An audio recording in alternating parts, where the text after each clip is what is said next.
was just past midnight when the rain began to fall again.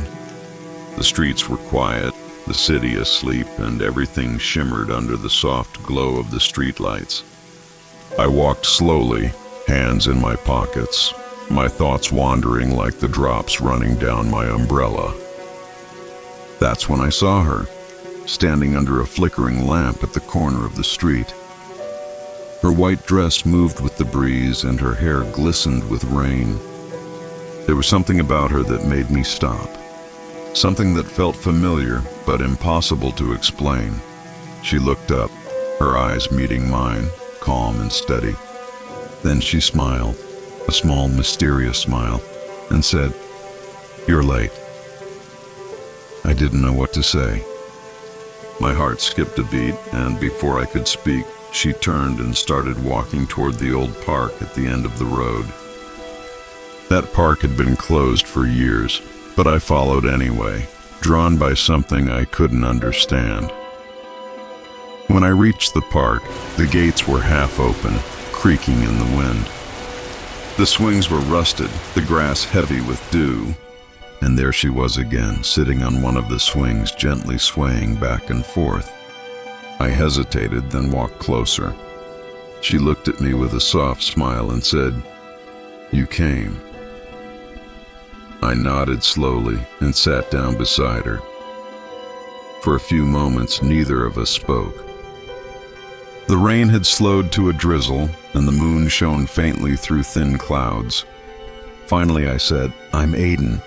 She turned toward me, her eyes shimmering like glass. "Elara?" she said simply. Her name sounded like music. Soft, fragile, beautiful. We started talking. About nothing and everything. About rain and silence.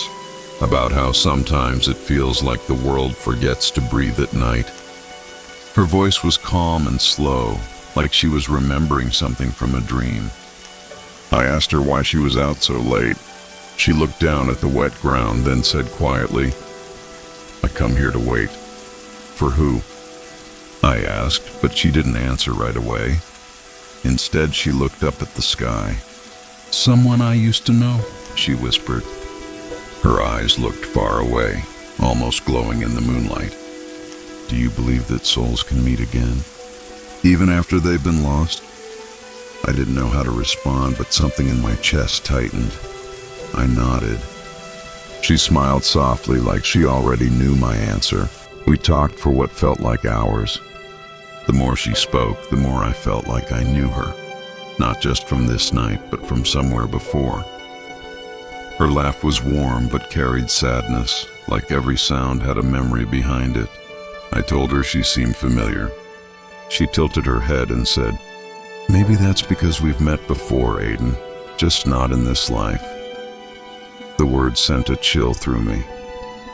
I didn't know what to believe, but I couldn't look away from her. The air around us felt different, thicker, quieter, as if time had slowed just for us.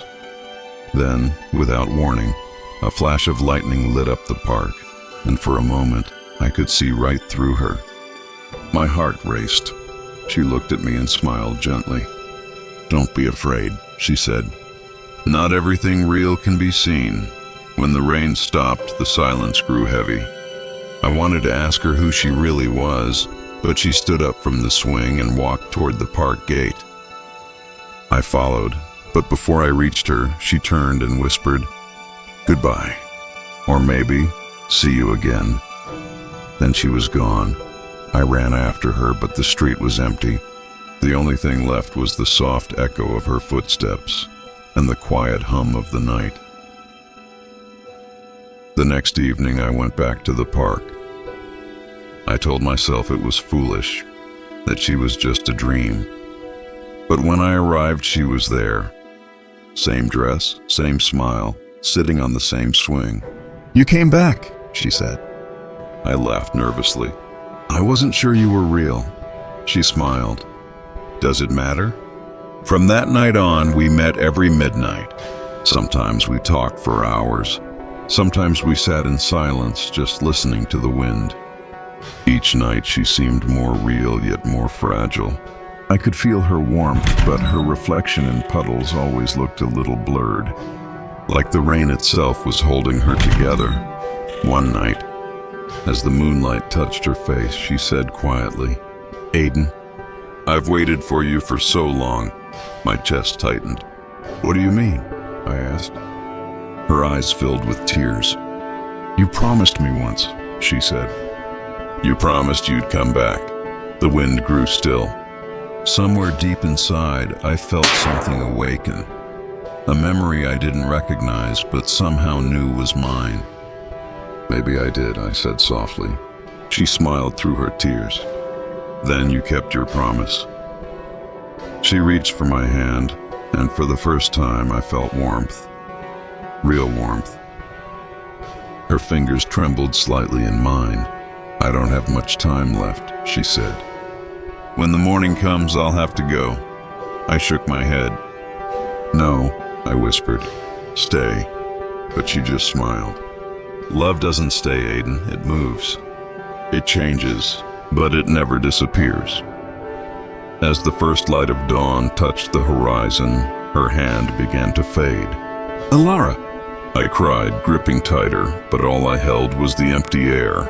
Her voice drifted through the morning breeze. "Thank you for remembering." And then she was gone. The swing beside me swayed gently in the wind. The park was quiet again, but I didn't feel alone. I felt peace. Now every night I return to that park. I sit on the swing where she once sat, and I talk to her.